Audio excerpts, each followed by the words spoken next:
Armenia, a country we have never really had on the list of places to visit. But having quite liked Georgia, we decided we may as well. We somehow ended up in the capital in time for their Independence Day ceremonies.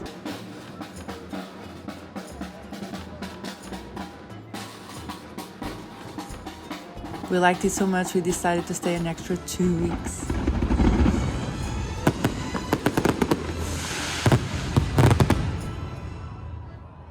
So we found a workaway just outside of Yerevan.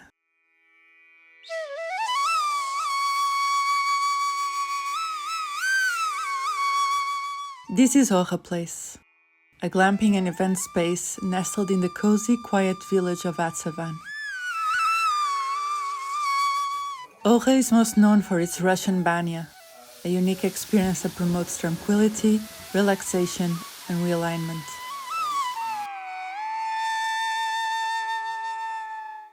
And the most incredible view to the majestic Mount Ararat.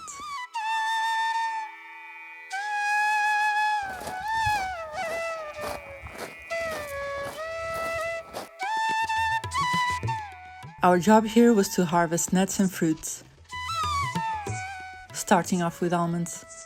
Lots of almonds.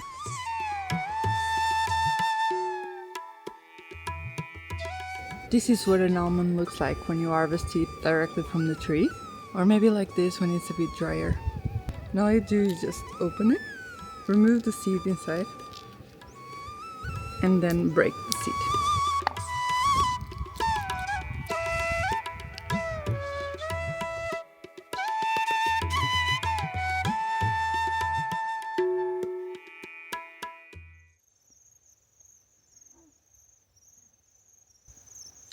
That over there is Mount Ararat. It's 5,137 meters high. It's the symbol of Armenia, even though it's in Turkey. And it's what we have to look at and enjoy every single day that we're here. Does that not look like Photoshop to you? Because in real life it really does. It's incredible.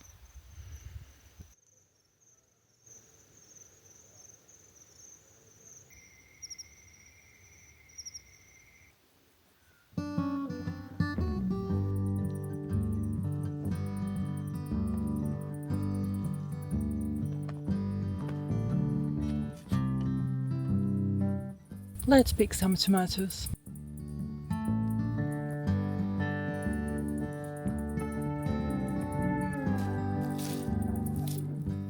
Managed to get a full box of them.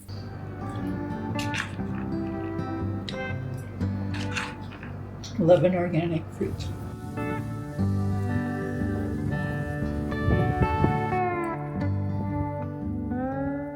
It's tea time and we're gonna make thyme tea.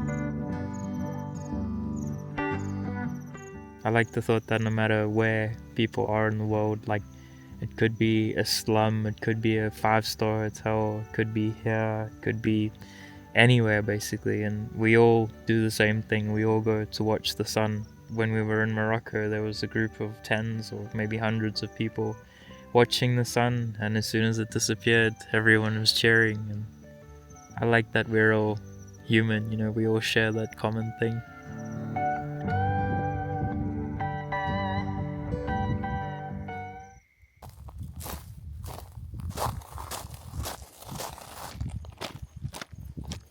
Today our task is to put these flags that came straight from Nepal in that tent, like this.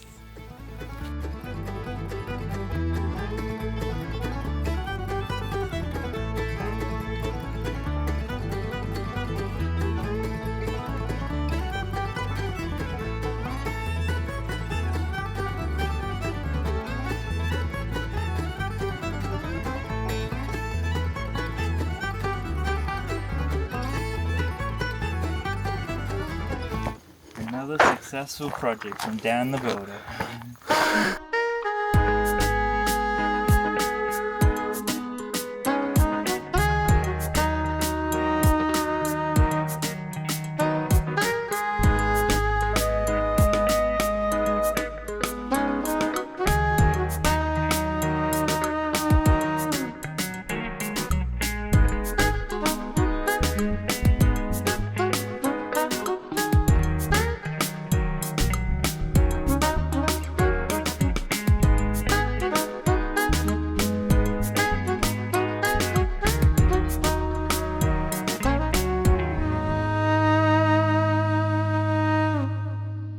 That just happens to be one of the most dangerous snakes in all of Armenia.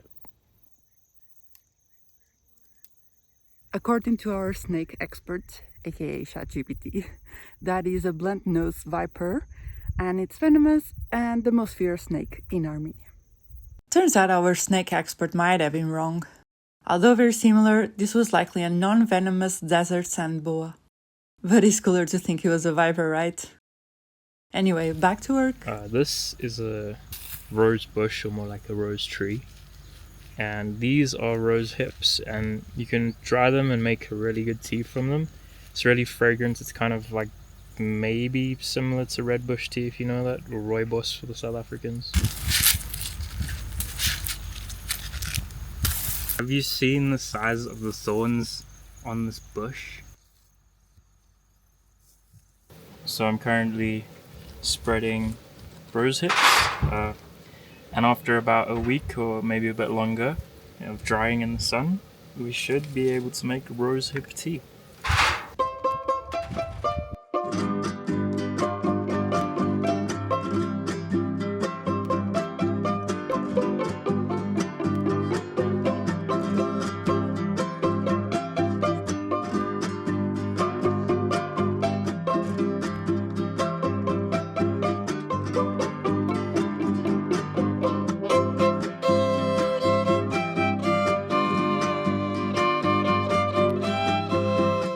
Dan really wishes you could make a fire here.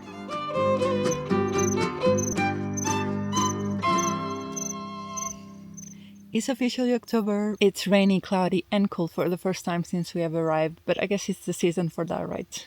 Our task for today is to redecorate the reception area autumn style, and we have to do it with anything we can find on the field. I personally love decorating, and I love a challenge like this, so let's do this.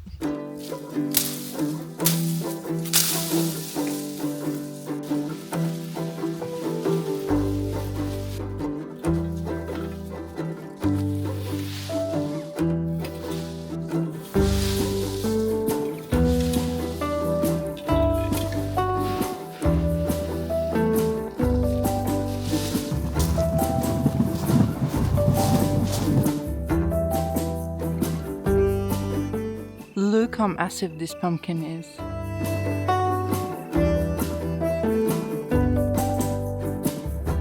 Apparently it's 30 kilos. I've never seen such a big pumpkin in my life. Dan is using the proper scissors and I'm stuck with my eyebrow scissors. Mission accomplished. What, did you just find? Pretty sure that this is a dog skull. You can see that it's about the same size.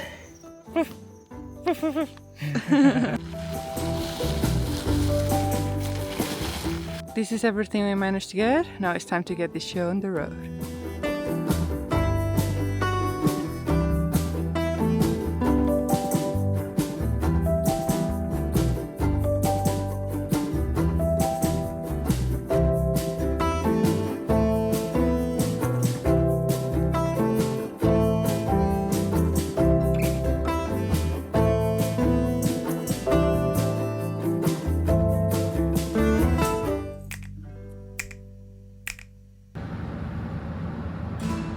On our last day, we managed to visit 3 of the top sites in Armenia.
So I was talking to a guy who's explored the Caucasus region a lot, Georgia, Armenia, a bit of Turkey, and he was saying that it's not really worth coming to Armenia because it's just Yerevan city that there is to see, but then we have all of this. It's been an hour and we've seen 3 places that have blown us away. It's been really cool.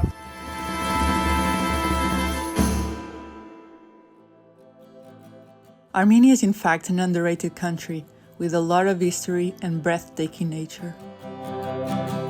You just gotta get out of the big city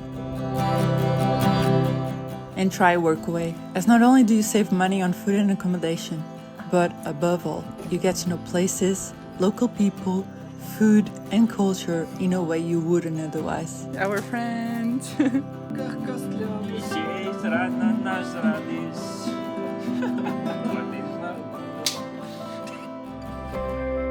We'll be finding ways to travel around the world on the tightest of budgets, so follow us on our journey by subscribing to the channel.